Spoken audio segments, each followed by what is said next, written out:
छोटन को प्रेम, मित्रन को राम राम और बड़ों को प्रणाम। एक शायरी हम कहना चाहेंगे इसके पहले कि हम अपना बात शुरू करें कि कौन कहता है कि बुढ़ा इश्क नहीं करता। कौन कहता है कि बुढ़ा इश्क नहीं करता। फर्क बस इतना है कि बुढ़ों पर कोई शक नहीं करता। वाह वाह वाह वाह जरूर करिएगा। भारत माता की जय। हमारा नाम रेवा द्विवेदी है और हम मध्य प्रदेश से हैं।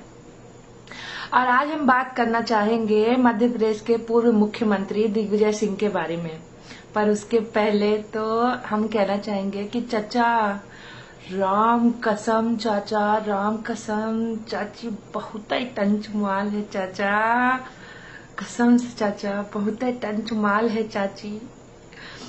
और दर्शकन से हम क्षमा मांगना चाहेंगे कि हम एक महिला के लिए ऐसा शब्द इस्तेमाल किए, पर वो कहा है ना कि जो चाचा है ना ये बुढ़ऊ, अरे हमारा पूर्व मुख्यमंत्री मध्य प्रदेश का बहुत ही ठरकी है। आज तक ये कोनो महिला का सम्मान नहीं किया, अगर वो कांग्रेस से जुड़ा हुआ नहीं है तो।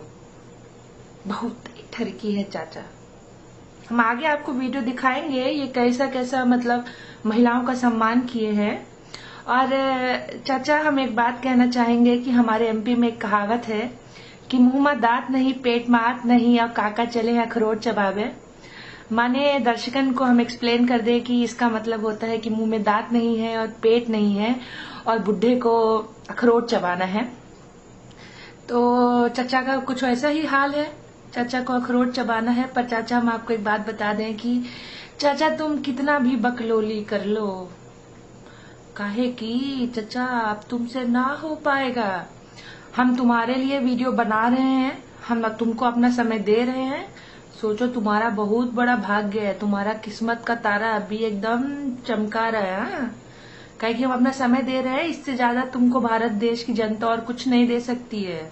इससे ज्यादा तुम लायक भी नहीं हो चाचा, ठीक है। तो चाचा ऐसा है कि थोड़ा बकलोली करना बंद कर दो। हाँ हम देखे तुम्हारा दांत एक गिर गया है और दूसरा वाला दांत जो है सड़ गया है, थोड़ा बकलोली कम कर दो। और हमको ऐसा लगता है तुम्हारा हनीमून पीरियड खत्म हो गया है, फ्री हो एकदम। चाची कहाँ है, काम पे गई? अच्छा तुम तो अब एकदम नल्ले हो ना, तुम्हारे पास तो कुछ काम वाम है नहीं चाचा। तो जब देखो तो ट्विटर पर बैठ के या कभी मीडिया वाला मिल गया तो पकड़ के बकलोली कर ही लोगे। लेकिन चाचा ऐसा है ना कि अब ये बकलोली करने से तुमको मिलेगा बाबा जी का ठुल्लू, बताए दे रहे तुमको, समझे ना।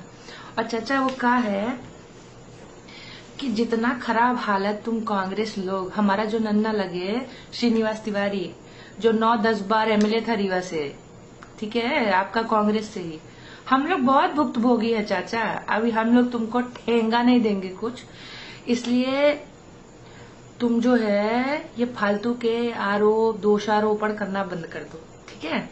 और चाचा ऐसा है कि चाची तो मस्त है लेकिन तुम थोड़ा बुढ़ा रहे हो और सठिया भी गए हो चाचा, तो जुबान में थोड़ा लगाम लगाओ। और दर्शकन से हम बोलना चाहेंगे कि हम अपने पूर्व मुख्यमंत्री के बारे में अभी और बात करेंगे, दिखाएंगे कि दिग्विजय चाचा ने कितना कितना कांड किया है इतने सालों में, और चाचा की जुबान कैसे बेलगाम घोड़े की तरह दौड़ती रहती है। इंतजार करिए, अभी हम दिखाते हैं आपको, इंतजार करिए। ये 100 टन माल है। और पुष्पेंद्र वैद्य हमारे साथ। चाचा सबसे पहले तो आज हम बात करते हैं जो आपने हाल ही में कांड किया है। आपने कहा कि ओवैसी और बीजेपी में कोई अंतर नहीं है, दोनों आतंकवाद के पोषक हैं। तो चाचा हमको ये बताइएगा कि आप जाकिर नायक के शो में कौन सा बीज बोने गए थे? हाँ, आम का कि इमली का कौन सा पेड़ लगाने के लिए बीज बोने गए थे चाचा आप? आपके हिसाब से तो जाकिर नायक शांति दूत है। जाकिर नायक ही सिर्फ ऐसा है जो कि हिंदू और मुसलमानों के बीच में एक बांध खड़ा कर सकता है। तो आप क्या करने गए थे उसके शो में? अभी ढाका में जो हुआ वो शांति दूत का वो था क्या, मेला लगा हुआ था? और चाचा हाई कोर्ट ने जब आपको लताड़ा था भूल गए क्या? चाचा हमारे दिग्विजय चाचा इतने फर्जी आदमी है, इतने फर्जी आदमी है। ये बुढ़ा ऐसा कांड करके बैठा है, ये ऐसा ऐसा कांड करके बैठा। हम बताएं आपको, मध्य प्रदेश का जो हाई कोर्ट है ना, दिग्विजय चाचा को लताड़ चुका है। काहे कि दिग्विजय चाचा जी ने जो फर्जी कागजात होता है वो शिवराज सिंह चौहान को फंसाने के लिए घर में ही तैयार करके फर्जी जो कागज होता है हाई कोर्ट में दे दिया था, सबमिट किया था। बाद में हाई कोर्ट पकड़ा गया तो फिर क्या किया हाई कोर्ट ने, दिग्विजय चाचा को पिछवाड़े में 2 लात लगाया। पर चच्चा को अकल कहाँ से आएगी, चच्चा बेशरम है। और उसके अलावा चच्चा मुफ्त में रोटी तोड़ रहे हैं, चाची कमाती है और चाचा घर में बैठे हैं, चाचा के पास कोई काम नहीं है, इसलिए चाचा बकलोली करेंगे, है ना। ओके चाचा, और जो हम क्या बोलना चाहते थे, आप जो आरएसएस का एक बुक लॉन्च किए थे कि 26/11 में पाकिस्तानियों का कोई वो हिस्साबाजी नहीं है, उसमें आरएसएस का हाथ है। आपको पता है चाचा, आपकी उस बकलोली के बाद क्या हुआ है, वो हाफिज सईद है ना, वो किताब दिखा के पूरी दुनिया में कहता है कि 26/11 किसने किया, आरएसएस ने किया।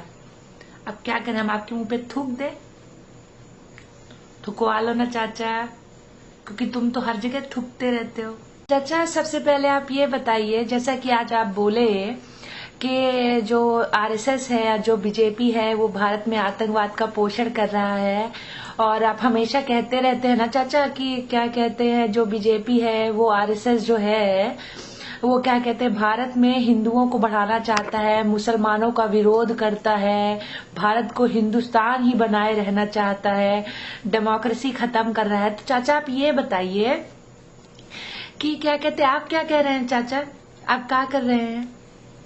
आपको पता है चाचा कि हम लोगन को, हम जो भगवा आतंकी है ना, मोदी के जो भक्त हैं, हम लोग को क्या लगता है कि आप और आपका जो कांग्रेस पार्टी है ना, वो भारत में मुस्लिमिस्तान बनाना चाहते हैं।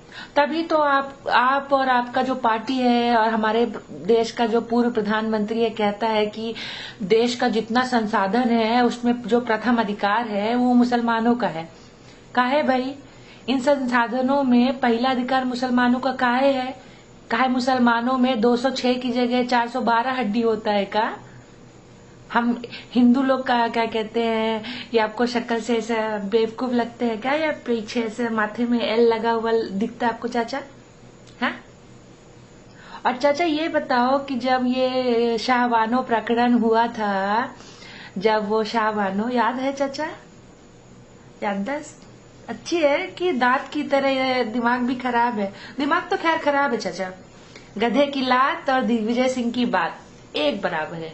हम लोग गधे को भी शर्म आ गई होगी चाचा। तो चाचा शाहबानो प्रकरण जब हुआ था तो आपके मुंह में काहे के लिए बवासीर हो गया था, आपके और आपकी पार्टी में?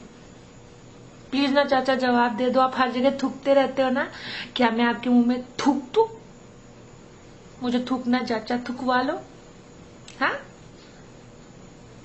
दिन रात जो है देश के प्रधानमंत्री को आप गाली देते रहते हो।